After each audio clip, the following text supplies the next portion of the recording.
Hello students, आज का हमारा टॉपिक है sexual reproduction in flowering plant. पुष्पीय पौधों में लैंगिक जनन। हम चैप्टर 1 में पढ़ चुके हैं, जनन की विभिन्न प्रक्रियाओं को पढ़ चुके हैं, लैंगिक जनन, अलैंगिक जनन, दोनों में अंतर और उससे संबंधित जितने भी बातें थी सब हम पिछले अध्याय में पढ़ चुके हैं, पिछले चैप्टर में। आज हम चैप्टर 2 पढ़ने जा रहे हैं जिसमें दिया गया है sexual reproduction in flowering plant या पुष्पीय पौधों में लैंगिक जनन। तो लैंगिक जनन क्या होता है? मेल गैमेट और फीमेल गैमेट के फ्यूज़न के फलस्वरूप, यानी कि नर युग्मक और मादा युग्मक के संलयन के फलस्वरूप निषेचन की प्रक्रिया होती है और नए जीव की उत्पत्ति होती है। ये लैंगिक जनन का सिद्धांत है। तो लैंगिक जनन के लिए मेल और फीमेल गैमेट का बनना जरूरी है।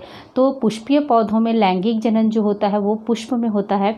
पुष्प एक जनन अंग है। पुष्पीय पौधों में पुष्प जो है वो मुख्य जनन अंग है और उसी में मेल और फीमेल गैमेट का निर्माण होता है जनन अंगों में, और फिर गैमेट्स का निर्माण होगा और फिर निषेचन की प्रक्रिया होगी और फिर भ्रूण का डेवलपमेंट होगा या एम्ब्रियोनिक डेवलपमेंट होगा। तो सबसे पहले हम देखेंगे पुष्प की संरचना कैसी होती है, उसमें जनन अंग कौन कौन से होते हैं और सहायक जनन अंग कौन से होते हैं। उसके बाद हम पढ़ेंगे कि नर जनन अंग में नर गैमेट यानी कि नर युग्मक यानी कि मेल गैमेट्स का निर्माण, उसको कहते हैं माइक्रोस्पोरोजेनेसिस, यानी कि माइक्रोस्पोर्स या पराग कणों का निर्माण। उसके बाद हम पढ़ेंगे मेगा स्पोरोजेनेसिस यानी कि गुरु बीजाणु जनन। इसमें ओवम का निर्माण किस तरह से होगा, एक अंडे का निर्माण पुष्प में। उसके बाद मेल और फीमेल गैमेट बन चुके तो फिर मेल गैमेट का फीमेल गैमेट में ट्रांसफ़र की प्रक्रिया को कहते हैं पॉलिनेशन या कि परागन, उसको पढ़ेंगे। परागन के बाद हम पढ़ेंगे डबल फर्टिलाइजेशन, यानी कि मेल और फीमेल गैमेट जब एक दूसरे के पास आ गए हैं फिर दोनों की फ्यूजन की प्रक्रिया पढ़ेंगे हम, डबल फर्टिलाइजेशन। उसके बाद फर्टिलाइजेशन के फलस्वरूप जाइगोट का निर्माण होगा। तो जाइगोट के डेवलपमेंट के से भ्रूण के निर्माण यानी कि युग्मनज से भ्रूण के निर्माण की प्रक्रिया को हम भ्रूणीय परिवर्धन के अंतर्गत पढ़ेंगे। तो आज हम पढ़ेंगे पुष्प की संरचना और लघु बीजाणु जनन यानी कि माइक्रोस्पोरोजेनेसिस, है ना, लघु बीजाणु जनन। तो सबसे पहले देखते हैं पुष्प की संरचना में। देखिए पुष्प में निम्न भाग स्थित होते हैं। सबसे पहले देखिए ये एक डंठल है और डंठल के ऊपर में पुष्पासन लगा हुआ है यानी कि थैलेमस है। पुष्पासन को क्या कहते हैं? थैलेमस। फिर थैलेमस में पुष्प के विभिन्न भाग स्थित हैं। तो पुष्प में कितने भाग हैं? एक तो सबसे बाहर की ओर हरे रंग का ये छोटा सा पार्ट होता है, उसको कहते हैं कैलिक्स, ठीक है। उसके बाद रंगीन जो पुष्प का भाग होता है, पंखुड़ियाँ होती हैं, उनको कहते हैं करोला। और उसके बाद नर जनन अंग के रूप में पाया जाता है ये जो पराग तंतु, फिलामेंट और एंथर, है ना। तो इसको कहेंगे पुमंग यानी एंड्रोशियम। तो एंड्रोशियम जो है, एंड्रोशियम की इकाई जो होती है या पुमंग की इकाई स्टेमन या पुंकेसर कहलाती है। तो एक या दो पुंकेसर या पुंकेसर का पूरा ग्रुप जो है वो एंड्रोशियम यानी कि पुमंग कहलाएगा और एक यूनिट जो है वो पुंकेसर कहलाएगा। ये नर जनन अंग होते हैं। तो नर जनन अंग में जो होते हैं, पुष्प के नर जनन अंग में अलग अलग हम करके देखेंगे। और मादा जनन अंग जो होता है या फीमेल रिप्रोडक्टिव ऑर्गन होता है वो उसको कहते हैं गायनोशियम या फिर इसको कहेंगे जायांग। तो जायांग में भी विभिन्न भाग होते हैं, एक एक करके हम देखते हैं। सबसे पहले देखिए मेल रिप्रोडक्टिव ऑर्गन। पुष्प में मुख्य रूप से 4 भाग होते हैं, कैलिक्स, करोला, एंड्रोशियम और गायनोशियम, यानी कि पुंकेसर और पिस्टिल, ठीक है।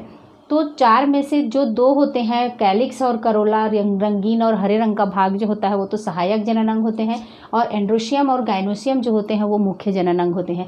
तो मुख्य जनन अंगों में जनन युग्मक यानी कि युग्मकों का निर्माण होता है और उसके बाद निषेचन की प्रक्रिया होती है और मुख्य जनन की प्रक्रिया इन दोनों अंगों में होता है, और ये दोनों अंग जो होते हैं वो उसको जनन की प्रक्रिया में सहायक होते हैं, ठीक है। तो ये हो गया पुष्प का अंग।